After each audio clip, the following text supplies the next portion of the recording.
सरकारी व्यवस्था प्रकृत में केमिति चले से विषय जानिबा सबुबेले कौतूहलर विषय। आज आम यह विश्लेषण में ओडिशा सरकार एक अति गुरुत्वपूर्ण प्रसंग उपर कथा हेबा। सेठी होची ऑफिसर मानकर बदली बा ट्रांसफर नीति।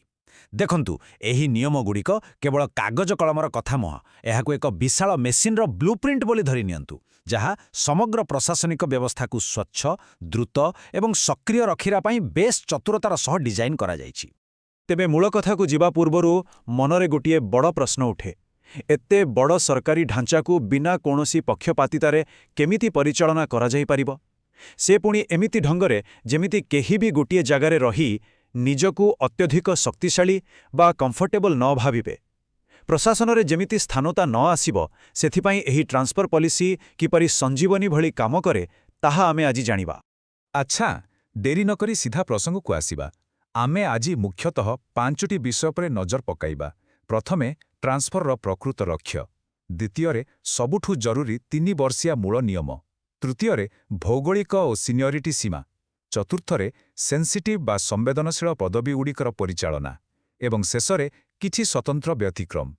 तेबे प्रथमे देखिबा बदलीर मूल लक्ष्य कौन।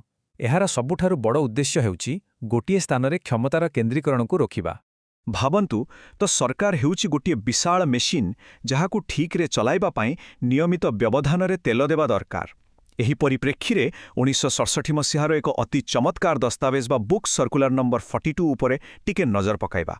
एथिरे स्पष्ट लेखा अछि जे बदली आदेश पाइथिबा किछि अधिकारी राजनैतिक प्रभाव पकाई किंबा उपर हाकिमंक जरियारे निज बदली बातिल करिबाकु बारंबार चेष्टा करंती। माने चिंता करंतु, एही राजनैतिक हस्तक्षेप एवं निज मनमताबक पोस्टिंग हातेइबा भड़ी समस्या किछि नुआ कथा नुहे। दशंधि धरी सरकार एही प्रवृत्ति विरोधरे लढ़ी आसुछंती, जहा फଳରେ प्रशासनिक व्यवस्था स्वच्छ रही पारिबो। दशंधिर संग्राम एवं प्रशासन को श्रृंखलित करिवार निरंतर प्रयासर फलस्वरूप मे 2026 एही संपूर्ण एवं नूतन मार्गदर्शिका को प्रस्तुत करा जाइछि। एहार मूल लक्ष्य बहुत स्पष्ट। सबु विभागरे समानता रहिबो, स्वच्छता रहिबो एवं बिना कोनोसी पात्र अंतररे पुराना नियमगुड़ी को कड़ाकड़ी भावे लागू करा जिवो। प्रशासन को ठीक बाटरे आनिबा पई एहा एक विराट पदक्षेप। आउ गोटिए मजादार कथा हेउछि, सरकारी बदली पई वर्ष सारा कबाट खोला न थाए। एथिपाई बहुत छोटिया एवं कठोर समय सीमा रहिछि। साधारणतः एप्रिल 15 तारिख रे एही बदली विंडो खोले एवं ठीक 2 मास परे अर्थात जून 15 रे एहा संपूर्ण भावे बंद होई जाए। बास एही सीमित समय भीतर ही सबु प्रक्रिया सारिबाकु पड़िबो।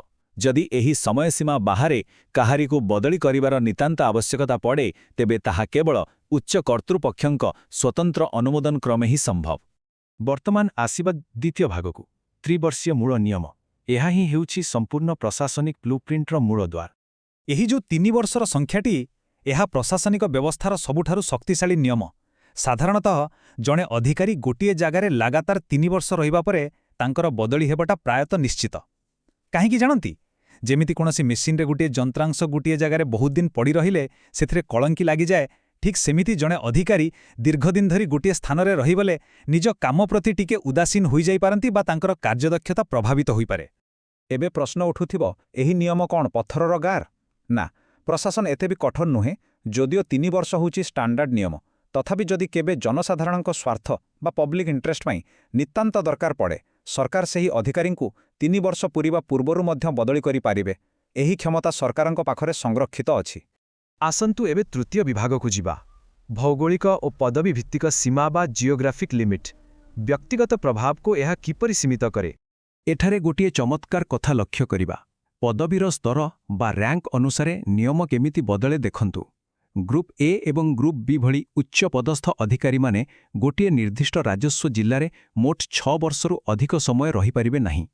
किंतु जेतेबेले आमे तलस्तर बा ग्रुप सी कर्मचारी कथा विचार को नेउ, एही 6 वर्षर सीमाटी आहुरी छोट होई जाए। अर्थात एहा केवल गोटिए ब्लॉक किंबा तहसील भितरे सीमित रहे। एहार अर्थ हैला बड़ ऑफिसर मानक पई व्यापक जिल्लास्तरीय सीमा थिबा बेले मध्यम स्तरर कर्मचारींक पई नियमटी अधिक स्थानीय बा लोकालाइज्ड अटे। सबुठु मजादार कथा हेउछि जेउमानकर साधारणतः बदली हुए नाही, अर्थात सचिवालय एवं विभागीय मुख्य दप्तरर मिनिस्टेरियल कर्मचारी, सेमाने मध्य एही नियमरु बर्ती नाहांती। ଯଦିଓ ସେମାନଙ୍କର ଅନ୍ୟ ଅଫିସକୁ ବଦଳି ହୁଏ ନାହିଁ ତଥାପି ସେମାନେ ଗୋଟିଏ ନିର୍ଦ୍ଦିଷ୍ଟ ସିଟ୍ କିମ୍ବା ଗୋଟିଏ ଡେସ୍କରେ 3 ବର୍ଷରୁ ଅଧିକ ସମୟ ବସିପାରିବେ ନାହିଁ। ବିଶେଷ ପରିସ୍ଥିତି ନଥିଲେ ଅଫିସ ଭିତରେ ହିଁ ସେମାନଙ୍କୁ ଅଲଗା ସିଟ୍ ଦିଆଯାଏ। ମାନେ ସେହି 3 ବର୍ଷର ଘଣ୍ଟା ସମସ୍ତଙ୍କ ପାଇଁ ଟିକ୍ ଟିକ୍ କରୁଥାଏ। ଚତୁର୍ଥ ବିଭାଗ ସମ୍ବେଦନଶୀଳ ବା ସେନ୍ସିଟିଭ୍ ପଦବୀଗୁଡ଼ିକର ପରିଚାଳନା। ପ୍ରଶାସନରେ ସ୍ୱାର୍ଥର ସଂଘାତ ବା କନଫ୍ଲିକ୍ଟ ଅଫ୍ ଇଣ୍ଟରେଷ୍ଟ ଯେମିତି ନ ଆସେ ସେଥିପାଇଁ କିଛି ଖାସ୍ ପଦବୀ ଲାଗି ନିୟମ ଆହୁରି କଡ଼ା। ଏହି 1991 ମସିହାର ସର୍କୁଲାରରେ ସମ୍ବେଦନଶୀଳ ପଦବୀଗୁଡ଼ିକର ଏକ ଲମ୍ବା ତାଲିକା ଅଛି। ଟିକେ ଧ୍ୟାନ ଦେଲେ ଦେଖିବେ ଏଥିରେ ଜିଲ୍ଲାପାଳ, ଏସ୍ପି, ଜଙ୍ଗଲ ବିଭାଗ ଅଧିକାରୀ ଆଉ ଟ୍ୟାକ୍ସ ଅଫିସରଙ୍କ ଭଳି ଗୁରୁତ୍ୱପୂର୍ଣ୍ଣ ପଦବୀ ସବୁ ରହିଛି। ଆମେ ସମସ୍ତେ ଜାଣୁ ଏହି ଭୂମିକାଗୁଡ଼ିକ ପାଖରେ କେତେ ପ୍ରଚୁର ସ୍ଥାନୀୟ କ୍ଷମତା ଥାଏ, ତେଣୁ ସେମାନଙ୍କର ପୋଷ୍ଟିଂକୁ ଅତି ସତର୍କତାର ସହ ପରିଚାଳନା କରିବାକୁ ପଡ଼େ। ଏଠାରେ ସରକାରଙ୍କ ଲକ୍ଷ୍ୟ ହେଉଛି 100% ନିରପେକ୍ଷତା। ସେଥିପାଇଁ ଗ୍ରୁପ୍ ଏ ଓ ଗ୍ରୁପ୍ ବିର ଥିବା ଏହି ସବୁ ସେନ୍ସିଟିଭ୍ ପଦବୀରେ ଥିବା ଅଫିସରମାନଙ୍କୁ ସାଧାରଣତଃ ନିଜ ନିଜର ହୋମ୍ ଡିଷ୍ଟ୍ରିକ୍ଟ ବା ନିଜ ଜିଲ୍ଲାରେ ପୋଷ୍ଟିଂ ଦିଆଯାଏ ନାହିଁ। ଏହା ପଛର ଲଜିକ୍ ବିଲକୁଲ ସିମ୍ପଲ୍। ଜଣେ କ୍ଷମତାଶାଳୀ ପୋଲିସ ବା ପ୍ରଶାସନିକ ଅଧିକାରୀଙ୍କୁ ନିଜ ଜିଲ୍ଲାରୁ ଦୂରରେ ରଖିଲେ ତାଙ୍କର ନିଜ ବନ୍ଧୁବାନ୍ଧବ କିମ୍ବା ପାରିବାରିକ ସମ୍ପର୍କ ସରକାରୀ ଡ୍ୟୁଟିରେ କୌଣସି ପ୍ରଭାବ ପକାଇପାରିବେ ନାହିଁ। ନିରପେକ୍ଷତା ପାଇଁ ଏହା ଅତି ଜରୁରୀ। ବର୍ତ୍ତମାନ ଆମେ ପହଞ୍ଚିଗଲେ ଶେଷ ବିଭାଗରେ ସ୍ୱତନ୍ତ୍ର ପରିସ୍ଥିତି ଏବଂ ବ୍ୟତିକ୍ରମ ବ୍ୟବସ୍ଥା ଭିତରେ ଥିବା ମାନବିକ ଦିଗ। ମନରେ ପ୍ରଶ୍ନ ଆସିପାରେ, ସରକାର କ'ଣ ଗୋଟେ ରୋବୋଟ ଭଳି କାମ କରନ୍ତି? ବିଲକୁଲ ନୁହେଁ। ଏହିସବୁ କଠୋର ନିୟମ ଭିତରେ ବି ଗୋଟେ ମାନବିକ ଦିଗ ରହିଛି। ଆଉ ଏହି ବିଷୟରେ ସବୁଠାରୁ ଆକର୍ଷଣୀୟ କଥା ହେଉଛି କର୍ମଚାରୀଙ୍କ ସୁବିଧା ପାଇଁ ଥିବା ଖାସ୍ ବ୍ୟବସ୍ଥା। ଉଦାହରଣ ସ୍ୱରୂପ, ଯଦି କୌଣସି କର୍ମଚାରୀଙ୍କ ଅବସର ବା ରିଟାୟାରମେଣ୍ଟକୁ 2 ବର୍ଷରୁ କମ୍ ସମୟ ବାକି ଅଛି, ତେବେ ତାଙ୍କୁ ନିଜ ପସନ୍ଦର ଜିଲ୍ଲାକୁ ଯିବାର ସୁଯୋଗ ମିଳେ। ସେହିପରି ସ୍ୱାମୀ ଓ ସ୍ତ୍ରୀ ଉଭୟ ସରକାରୀ ଚାକିରିରେ ଥିଲେ ସେମାନଙ୍କୁ ଏକାଠି ଗୋଟିଏ ଜାଗାରେ ପୋଷ୍ଟିଂ ଦେବାର ସୁବିଧା ଅଛି। ଏବଂ ହଁ, କେବିକେ ଅଞ୍ଚଳ ଭଳି କଠିନ ସ୍ଥାନରେ ଲଗାତାର 6 ବର୍ଷ ଡ୍ୟୁଟି କରିଥିଲେ ନିଜ ଘର ପାଖକୁ ଫେରିବାର ସୁଯୋଗ ମଧ୍ୟ ରହିଛି। କିନ୍ତୁ ଟିକେ ରୁହନ୍ତୁ, ଏ ନିୟମଗୁଡ଼ିକୁ ଭଲ ଭାବେ ଲକ୍ଷ୍ୟ କଲେ ଜାଣିପାରିବେ ଯେ ଗୋଟିଏ ନିୟମ ଏବେ ବି ସମ୍ପୂର୍ଣ୍ଣ ଅପରିବର୍ତ୍ତିତ। ସରକାର ଯେତେ ମାନବିକତା ଦେଖାଇଲେ ବି ଏହିସବୁ ସୁବିଧା ପାଇବା ବେଳେ କୌଣସି ବି ଅଧିକାରୀ ନିଜ ହୋମ୍ ଡିଷ୍ଟ୍ରିକ୍ଟରେ କୌଣସି ସେନ୍ସିଟିଭ୍ ବା ସମ୍ବେଦନଶୀଳ ପଦବୀରେ ରହିପାରିବେ ନାହିଁ। ସେହି ଗୋଟିଏ ନିୟମ ସମ୍ପୂର୍ଣ୍ଣ ରୂପେ ନିରଙ୍କୁଶ ଆଉ ଅକାଟ୍ୟ। ସେଥିରେ କୌଣସି ଆପୋଷ ବୁଝାମଣା ନାହିଁ। ତେବେ ମୋଟାମୋଟି ଭାବେ କହିବାକୁ ଗଲେ ସାଧାରଣ ନିୟମକୁ କୋହଳ କରିବା ପାଇଁ ସରକାରଙ୍କ ପାଖରେ ମାତ୍ର 3ଟି ବାଟ ଅଛି। ପ୍ରଥମ, ଜନସ୍ୱାର୍ଥ ବା ପବ୍ଲିକ୍ ଇଣ୍ଟରେଷ୍ଟ। ଦ୍ୱିତୀୟ, ପ୍ରଶାସନିକ ଆବଶ୍ୟକତା। ଏବଂ ତୃତୀୟଟି ହେଲା ବ୍ୟକ୍ତିଗତ ସ୍ତରରେ କୌଣସି ଗୁରୁତର ସମସ୍ୟା ବା ହାର୍ଡସିପ୍। ବ୍ୟବସ୍ଥାକୁ ଠିକ୍ ବାଟରେ ରଖିବା ପାଇଁ କେବଳ ଏହି 3ଟି କାରଣକୁ ହିଁ ଗ୍ରହଣ କରାଯାଏ। ଆଉ ଗୋଟିଏ କଥା, ସ୍ୱଚ୍ଛତା ହିଁ ଏହି ନୀତିର ସବୁଠୁ ବଡ଼ ସ୍ତମ୍ଭ। ତେଣୁ ଯେତେବେଳେ ବି କୌଣସି କର୍ତ୍ତୃପକ୍ଷ ଉପରୋକ୍ତ କାରଣଗୁଡ଼ିକ ପାଇଁ ନିୟମରେ କିଛି ପରିବର୍ତ୍ତନ କରନ୍ତି, ତାଙ୍କୁ ଏହାର ସଠିକ୍ କାରଣ ଲିଖିତ ଆକାରରେ ଅର୍ଥାତ୍ ରେକର୍ଡେଡ୍ ଇନ୍ ରାଇଟିଂ ରଖିବା ବାଧ୍ୟତାମୂଳକ। ମାନେ କେହି ବି ନିଜ ମନ ଇଚ୍ଛା କିଛି କରିପାରିବେ ନାହିଁ। ସବୁକିଛିର ସ୍ପଷ୍ଟ ରେକର୍ଡ ରହିବ। ତେବେ ଆମେ ଆଜିର ଏହି ଆଲୋଚନାର ଶେଷ ପର୍ଯ୍ୟାୟରେ ପହଞ୍ଚିଗଲେ। ଏସବୁ ଦେଖିଲା ପରେ ଗୋଟିଏ କଥା ନିଶ୍ଚୟ ଭାବନ୍ତୁ, ଏହି ଅଦୃଶ୍ୟ କିନ୍ତୁ କଠୋର ପ୍ରଶାସନିକ ନିୟମଗୁଡ଼ିକ ଜଣେ ସାଧାରଣ ନାଗରିକର ଦୈନନ୍ଦିନ ଜୀବନ ଉପରେ ପ୍ରକୃତରେ କେମିତି ପ୍ରଭାବ ପକାଉଛି। ଦେଖନ୍ତୁ, ସରକାରୀ କ୍ଷମତା ଯେମିତି କାହା ହାତରେ ଏକଛାଟିଆ ନ ହେବ, ଏହି ନିୟମଗୁଡ଼ିକ ତାହା ହିଁ ସୁନିଶ୍ଚିତ କରୁଛି, ଯାହାଫଳରେ ପ୍ରଶାସନ ସବୁବେଳେ ଆଲର୍ଟ ରହୁଛି ଏବଂ ଆମ ସମସ୍ତଙ୍କ ପାଖରେ ସରକାରୀ ସେବାଗୁଡ଼ିକ ବିନା କୌଣସି ପାତରଅନ୍ତରରେ ପହଞ୍ଚି ପାରୁଛି। ଆଶା କରୁଛି ଏହି ସମ୍ପୂର୍ଣ୍ଣ ପ୍ରସଙ୍ଗଟି ବେଶ୍ ରୋଚକ ଲାଗିଥିବ।